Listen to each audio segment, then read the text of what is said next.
I want to welcome everyone. We are on What It Takes to Make Website Personalization Successful Fireside Chat. I'm Jen Decker, and I'll be your host today. Before we get started, I just want to mention that we are recording this webinar and that it will be available on our website as well as our YouTube channel. In addition, if you have any questions, we encourage you to type them into the question panel, as we will have a brief Q&A session at the end. Now I'd like to introduce today's presenters. From the G2 team, we have Senior Research Analyst Victoria Blackwell, and from SiteSpect, we have VP of Product Management, Paul Bernier. Welcome, Victoria and Paul. Thank you, Jen. I'm so excited. Hello, everyone, and so nice to be talking to you today. And thank you again to Paul, Jen, and the SiteSpect team for co-hosting with us. As Jen mentioned, my name is Victoria, and I'm a senior analyst here at G2. I specialize in marketing and digital advertising categories, and before G2, I was a practitioner in the marketing space, specifically in mobile social media and brand. So I'm really excited to be talking all things personalization today. Exciting. Hey, Jen. Hey, Victoria. Excited to be here. My name is Paul Bernier. I've been with SiteSpect for quite some time now. First, I was on the services consulting side, working with customers to help them ramp up their optimization programs. And now I lead the product team at SiteSpect. Amazing. Well, thanks so much for that, Paul. So I know that for anyone who's joining us, you know that we're talking about personalization today, but we wanted to kind of break down the three areas that we're really going to be focusing on. And that would be trends in the personalization space, finding that balance between personalization and privacy, as well as some tips and tricks to consider when purchasing personalization software. So with that, we'll go ahead and we'll kick it off and dive right into what personalization is and why we're all here.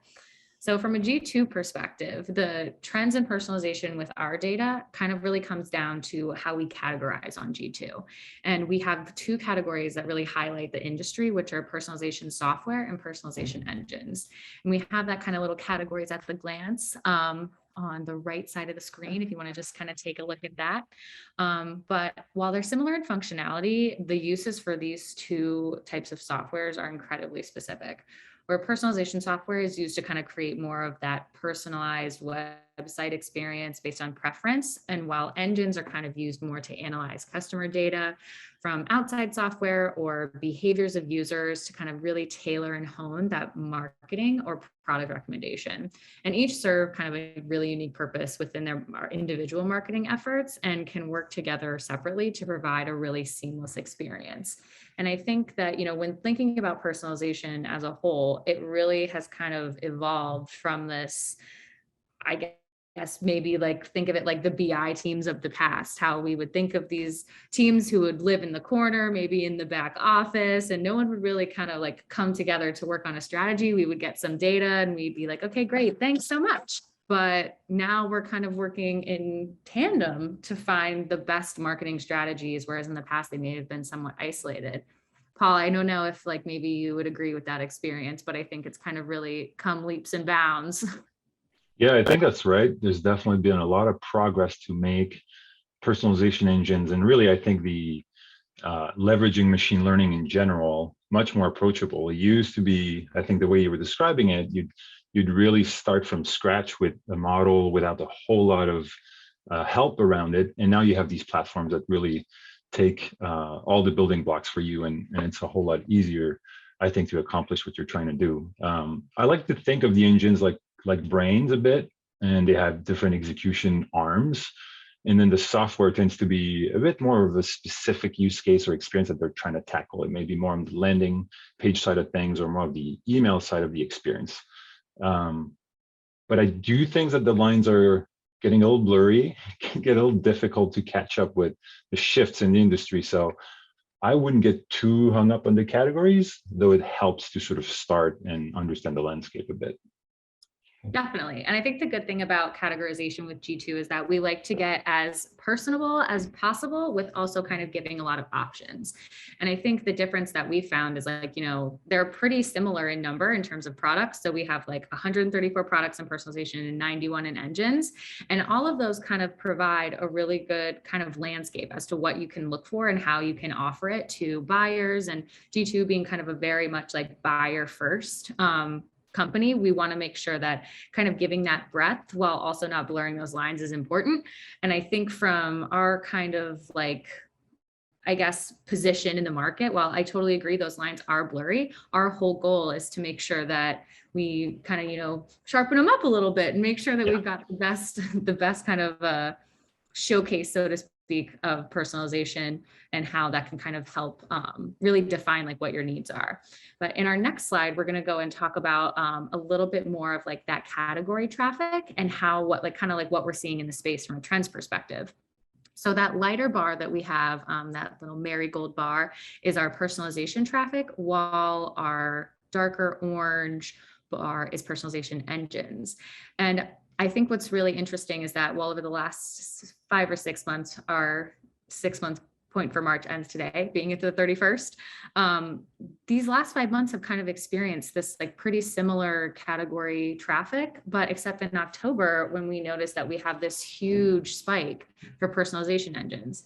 And even in this like consistency, obviously it's pretty hard to ignore this huge spike in October, but as like from a research perspective, we asked like, what was happening in October? Like what happened then? Like, was it because it may have been the beginning of Q4 for most businesses and budget needed to be used?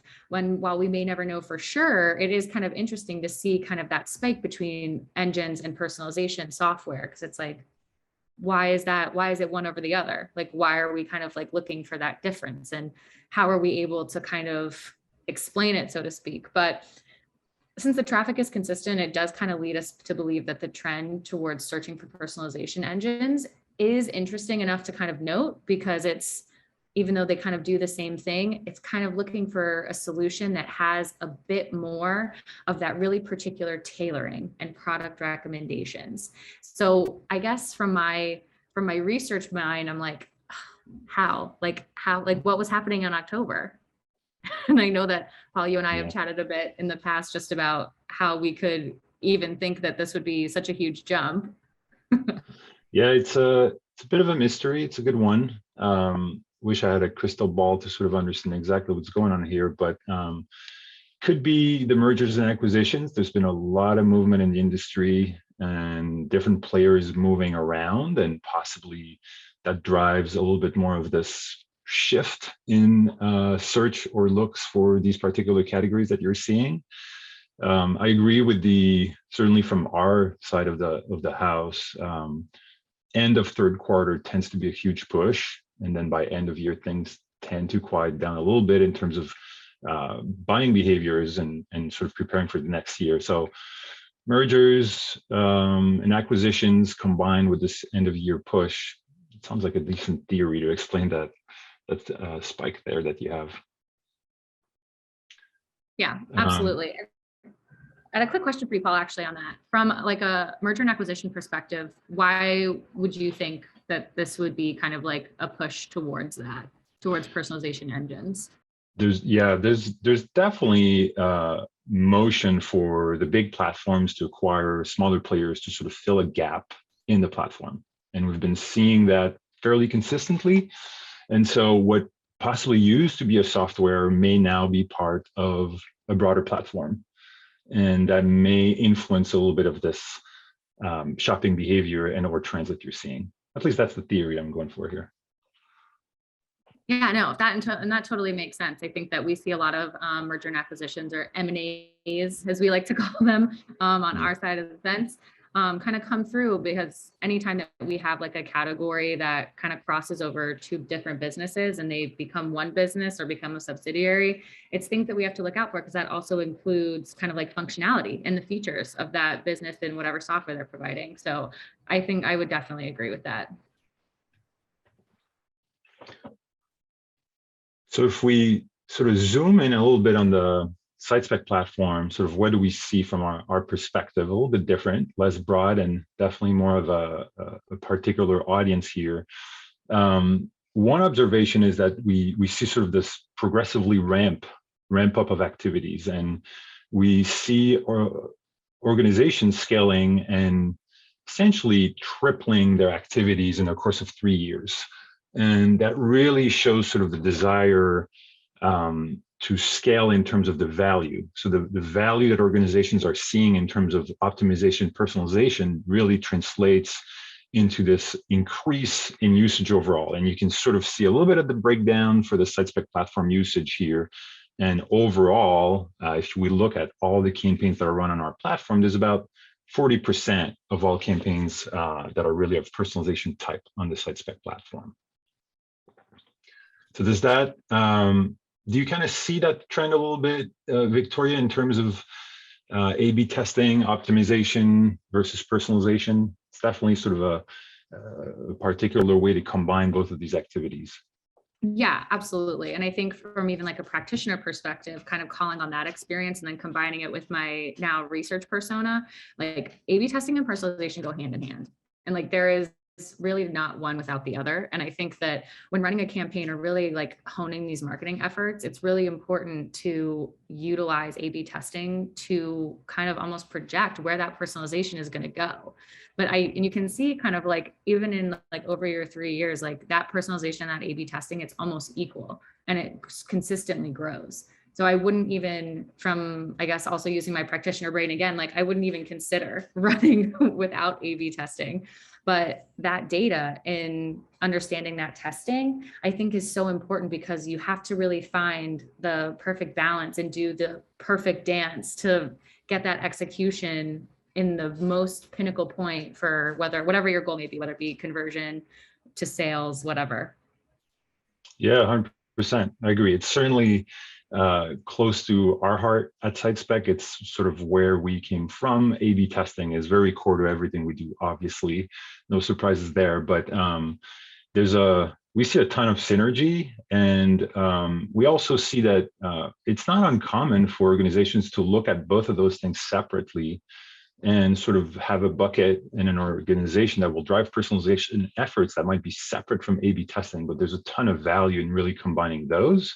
It's as simple as just quantifying the value of a personalized experience versus maybe not a personalized experience, or more of a practitioner sort of gut feel versus actually personalized efforts, and vice versa. And there's a lot there. It can be on the sort of journey personalization, on the product recommendations or content recommendations, but often the results of A/B tests feed ideas to then improve your personalization program. And you've got this really healthy cycle that self-feeds itself over time. Yeah.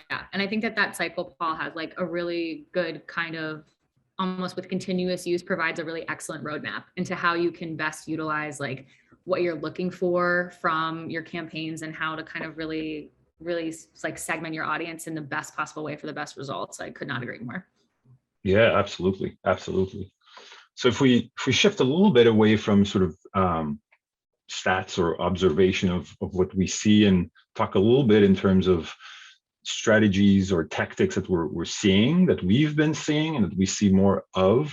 I'll start here, and I really want to get your point of view here, Victoria. But a big piece that I guess maybe people are tired of hearing about it is the topic of omnichannel that's starting. It seems like it's finally starting to materialize. And what I mean by that is that if I can think of the last 5 years, every sort of meet where I've been in the personalization optimization space, that's been a topic of this is coming up in the next year, and we keep hearing about it.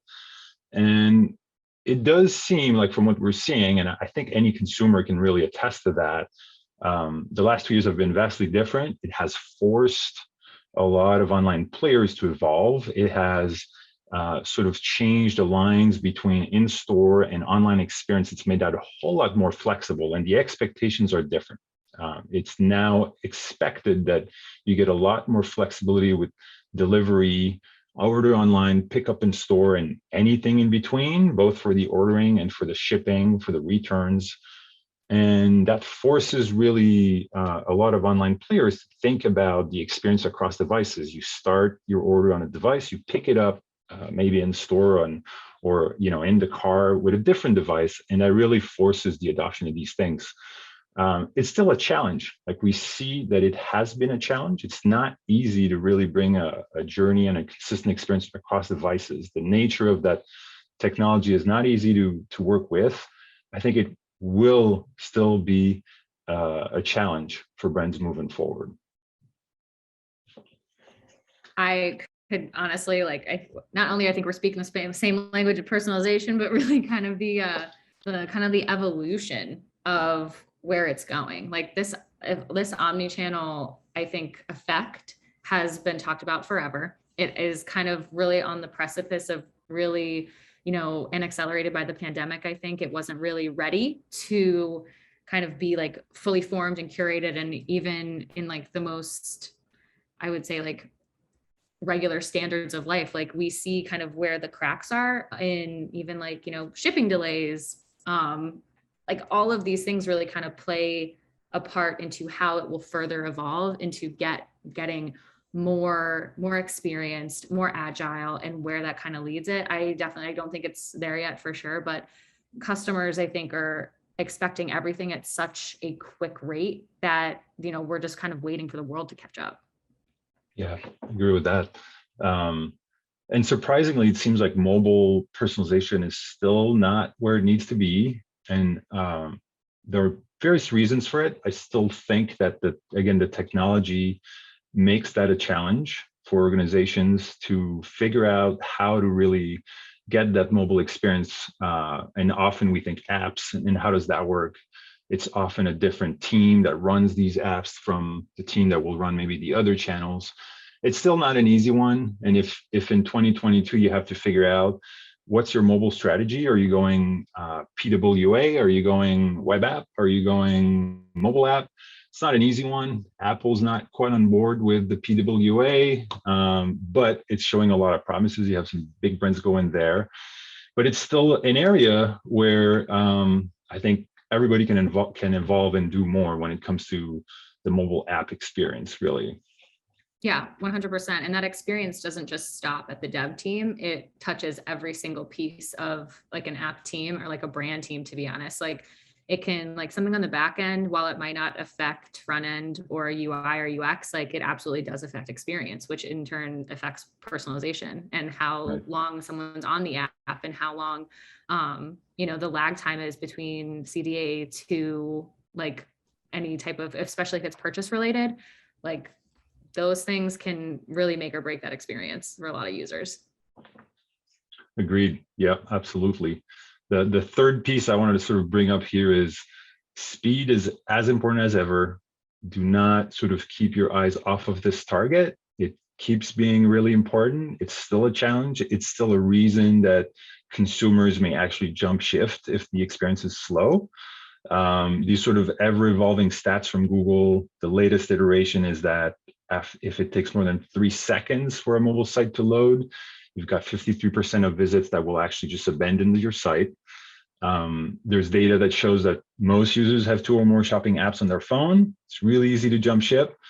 And so, think about those numbers.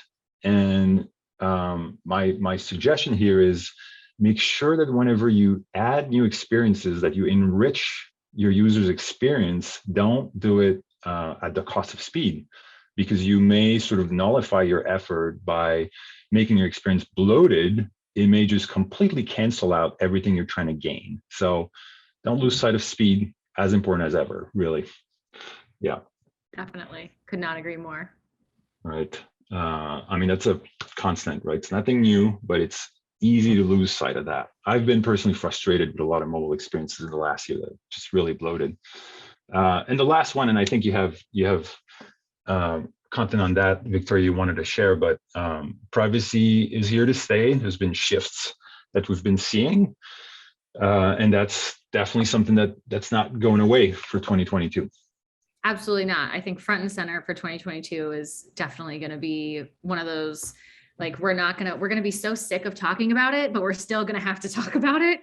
It's not going away, especially as we get further into technology, rules and regulations, GDPR, all of these kind of like looming what's coming questions are going to be front and center. And I think that kind of one big thing that when we're thinking about, when we ask ourselves like the balance between personalization and privacy, like, is it privacy being that becoming a luxury? like, are we having kind of the opportunity of we expect it so much where we just assume that all of our data is being stored and, nothing really matters in that experience. But if it goes away, are we really kind of getting that experience as consumers that is making us want to buy and be easily marketable? And I think that a lot is kind of coming to a head from a privacy perspective when, it was really, I think, put in perspective for me. Like, I moved back from the UK recently last year, and I moved there in 2018, right when GDPR was really kind of picking up in like the heaviest environment, coming from tech, and then kind of experiencing it in my own like working life. And I'm like, oh, they like really care about this. Like, this is like, should I really care about it? Like, when I was, young and silly, but it has an effect on everything we do. And especially as marketers, marketing practitioners, professionals, software into the space, like, it's really kind of understanding exactly what can you do well, and are you able to still be compliant? Right. Yeah, absolutely. It's funny you mentioned your UK trip. I think one of my last pre-pandemic work travel plan was in the UK, and we were at this analytics meet in London, talking about the impact of browser protection, and awareness was super low. It was shocking how low it was. And it's still something that I think lurks in the background that is not necessarily well understood. And things like browser protection, there's a lot here, right? There's browser protections. It's the Firefox ETP, Safari ITP, all these little acronyms. That's one piece. Then you've got all the regulations, like you said, GDPR, CCPA. And you put all that together, and it's just more noise in the data. And one sort of easy exercise I would suggest is, if you think of, say, Safari represents nowadays around 20% of global traffic. And they have some pretty aggressive default measures that will block a lot of trackers. And so look at, wherever you look at data, could be your analytics platform or else, or your personalization platform, try to look at that segment of traffic, included, excluded, see how it shifts things like new versus repeat users, how it shifts channel attribution. And you might be surprised to see that it does. And it's important, I think, to keep that in mind. Keep in mind that these browser protection, they are essentially putting holes in your data set. And it's easy to just miss that, think that you have trends that are going on with your users, where it's really just the tech and the browsers that are shifting. And a proven strategy around that is really to rely on server-side cookies. That has been sort of the hallmark of how do you keep users, how do you keep tracking efficiently. First-party server-side cookies is still the way to go. There's shifts that continue to move, but that's still a solid strategy moving forward. Yeah. And to understand those privacy options, I think, is one of the things that I think that knowledge gap is going to have to become a lot shorter. Like, even from like, we understand this because we work in this space. We understand that, this is one of those things that we're going to have to deal with like at like the highest level. But even for, daily users or, regular non-software, like people who come on and they're like, oh, well, I didn't know that the cookie pop-up it's ever persistent. It doesn't go away. Right. And I think it's also kind of like our not our, like, in theory, careers, but it's our job, so to speak, that we need to kind of be as clear as possible when making this knowledge like available, and how we can kind of help bridge that knowledge gap for sure. I think that's right, 100%. A potential sort of trap is to try and work around. I like to say it's better to work with your users, not around them, when it comes to privacy. And we all have to adapt. As a platform, SiteSpect has had to adapt. We support, things like opt-in, opt-out, the right to be forgotten. These are now just basics. Make sure you have that sort of covered. I think that makes sense. And then possibly, ways that you deal with more anonymous users, I think, is to possibly encourage. That's something that we're seeing as a trend with our customers. Encourage users to log in and rely a little bit more on the logged in experience to recognize your users and to connect that experience across devices. And the incentives for logging in have become a bit more creative than they used to be. It used to be just you'll get a newsletter, and now it's more of a you might get free shipping where you wouldn't otherwise. And I think it's a good trend. Give something in return for users trusting you and logging in. I think is something that we're seeing. Yeah, absolutely. And that's also the main combatant, I think, of the cookie-free future, like creating that community bond, like with whoever your segment is, and kind of really gaining user trust and understanding exactly what they're doing. They want a good product, they want it fairly, and they want to trust who they're getting it from. And I think those kind of the holy trinity, so to speak, of marketing. We want that trust to be there. We want it to be, ever clear that it's not going anywhere. And that kind of establishes that loyalty that I think we're all looking for. Yeah, absolutely. Absolutely. Yeah. But I think when it comes to kind of, getting that loyalty and looking to kind of like make that plunge into purchasing from a G2 perspective, like we have kind of like some tips and tricks on how to best kind of like map that experience. I think just to kind of sum it all up, to consider needs. That's one of the things that, you really kind of have to dictate even in the personalization arena. We have two categories. They're very similar, but there is something that kind of really drives a huge difference. And you kind of need to understand what the business needs are. And then our favorite, I think, is check the reviews, our bread and butter over at G2. You can filter by segment, region, all of these really crucial pinpoints, and finding exactly what you need to get the best value. And then understanding that value. And when you purchase a tool, like obviously no one's trying to rush you. You want to take your time, but you also want to be diligent. So you want to identify like kind of like key areas where you want to determine your ROI, and then base that off of your purchase. And then also my personal favorite, love a demo. Most, if not all, software companies include demos or free trials, SiteSpect included. And that is really kind of to help establish that early on trust, and to help kind of see the product in action and really get a feel for what you're about to be purchasing. Yeah, absolutely. I think it's a great framework.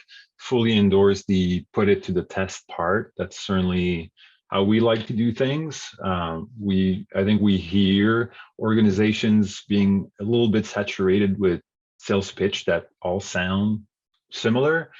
And then practitioners are being more and more mature and understanding of their challenges, the challenges they see with their existing set of tools. And there's a point where a really good way to just validate that, this new solution is going to meet your need is to try it out, put it to the test. POC is something that we fully embrace. We see it as a great way, quite frankly, for us to showcase what we have, but also really a great way, obviously, for organizations to see the value that they're going to get. I have 4 points I would add just quickly to your framework. We talked a little bit about the lines in the landscape that are shifting constantly. So look in your stack, between the DXP, the CDP, the CMS, the personalization engine, the Rex engine, the search engine. You might be surprised that one of your existing tool or vendor is adding or has a capability that you are looking for. An example would be if you're using SiteSpect for A/B testing. Hey, we have product Rex, so give that a shot.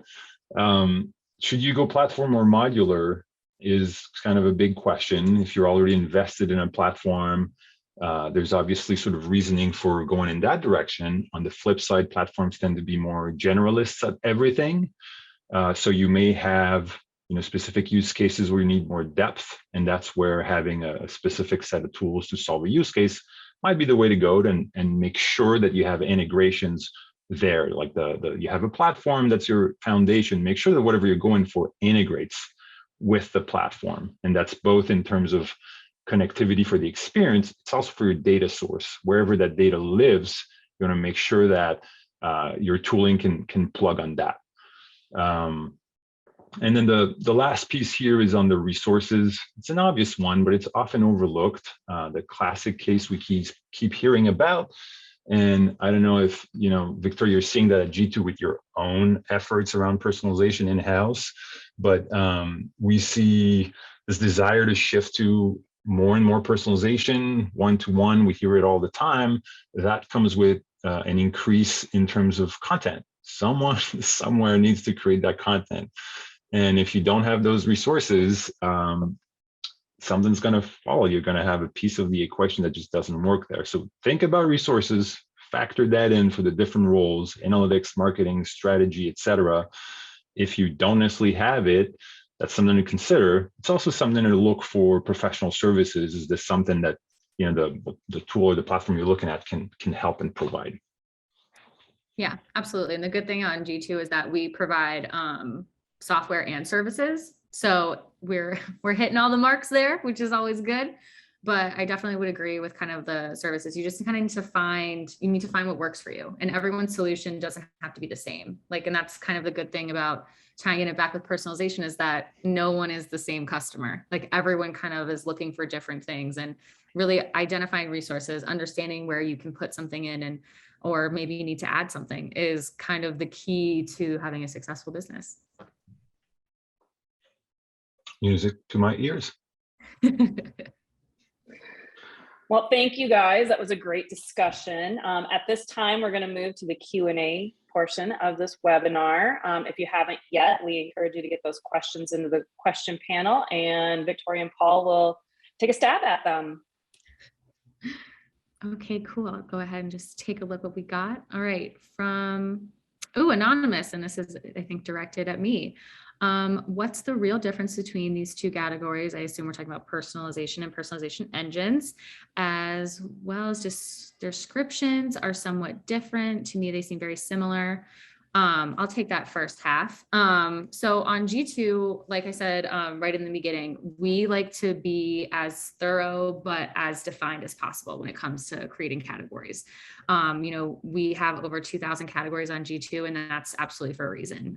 We understand that there's a lot of practitioners out there who are looking for very specific needs and who might not be getting them. So while personalization and personalization engines can, in theory, sound similar, the main differentiator is that personalization engines utilize machine learning and segmentation and A/B testing to create those customer profiles.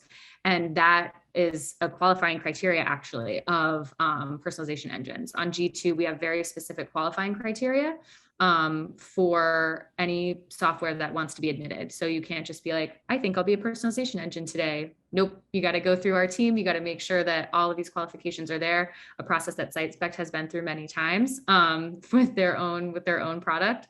And that's kind of where we really draw that line, because it has to have all of the qualifying criteria in order to be admitted to the category. SiteSpect fall into these two categories. They're in both. There we go. There we go. Yeah, we tend to be, I think, if we look at you guys, G2, and then maybe some others in the space in the engine side of things, that's also, if I look at the, G2, the engine, a lot of our space, the people the vendors, et cetera, that we tend to be bucketed in the same, mostly fall under engine. So that's as far as SiteSpect, as far as we see it.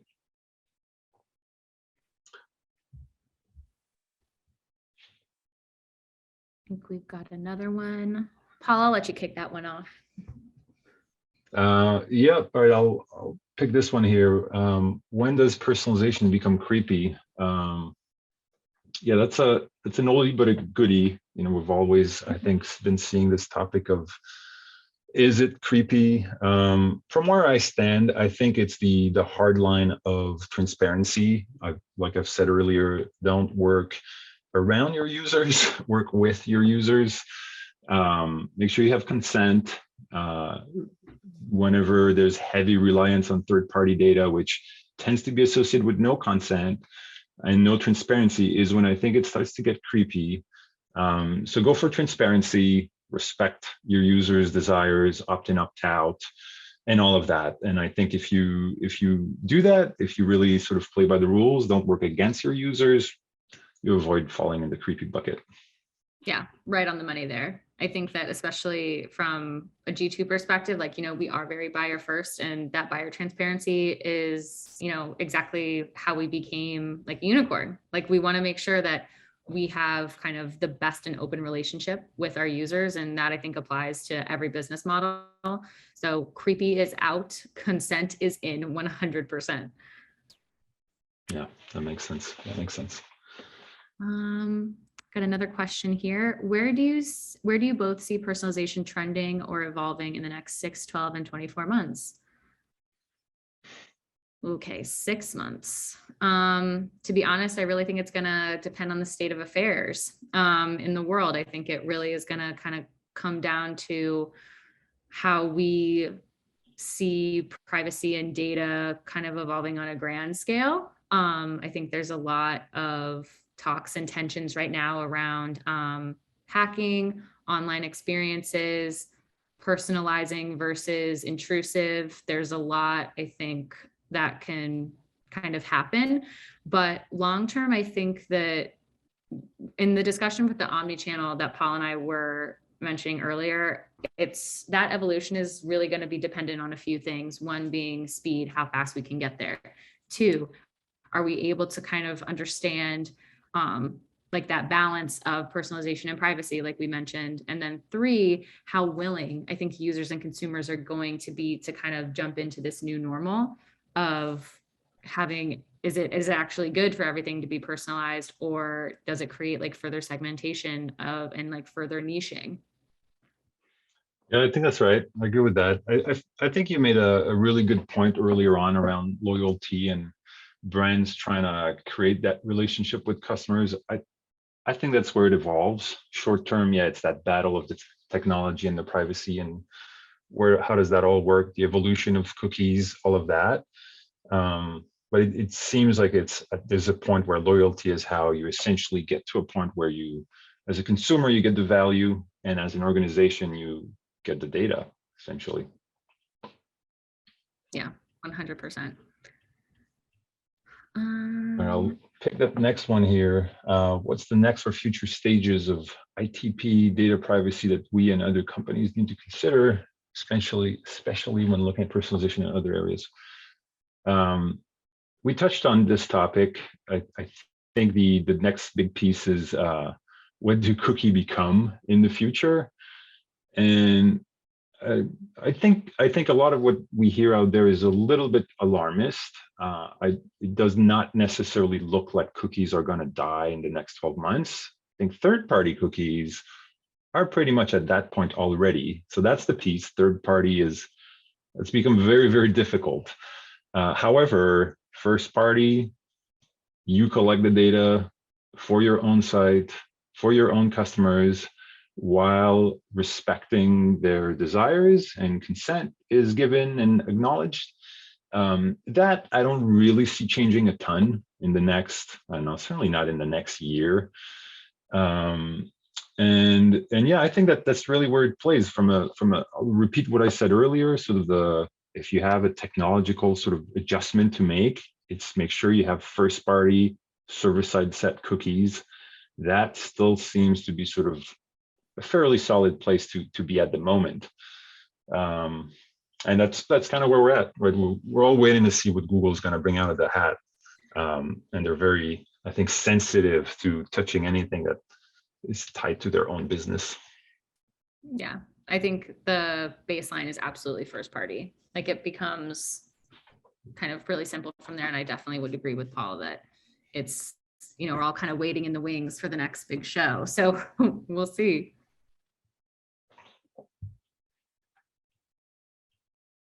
I think we've got one for you, Paul. One more. Yeah. All right. Does SiteSpect have different type of cookies or use cookies differently compared to the market? Yeah, so we use server-side cookies, first-party server-side cookies. That's the long and the short. That avoids any sorts of ETP, ITP browser protection.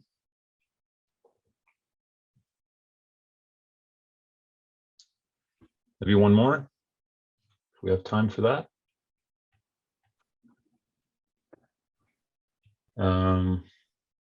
Let's see here. How are first party, second party, third party, zero party different? You want to take a stab at that, Victoria? You want me to take a shot? I think that so zero to first, very similar. And I feel like that's kind of where my oversight ends in the personalization arena. And I think also from a marketing perspective, it's really all I've had to work with. And that's, because first, like what I said earlier, like that baseline first, always, like we don't want to get too nitty gritty in there. It's good. It's a good answer. It means that you are sort of staying within the boundaries of user consent. So that's great. Definitely a rule follower, that's for sure. I think that's right. I think it's funny, like these, I question how valuable these distinctions are. I don't know if they help or they just muddy the water and it makes it a little more difficult for everyone to understand the landscape. There's essentially first and there's third party, right? You collect the data with consent or it comes from somewhere else. I think is really where the line is. Everything else is a detail. So zero first, yeah, that's all first party data. It's a subtle distinction of do you actively collect it or did your users actively give you the data? I don't know that it's a very necessary distinction. And then second, third is not your data, comes from a different party. And then it's again the same sort of distinction of with or without user consent. But I would sort of keep it at first versus third. Awesome. Hey, we are reaching our stop time. So at this moment, I want to say thank you to Victoria and Paul for chatting with us today. We thank you all for attending today's Fireside Chat. Hopefully you learned a few tips and some strategies and learned about the trends. For more information on SiteSpect or G2, we do encourage you to visit our websites. This concludes our webinar. And thanks again for joining us today. And everyone, have a good one. Thank you. Thank you, Jen, Victoria. Bye. Thanks, SiteSpect. Bye. Bye now.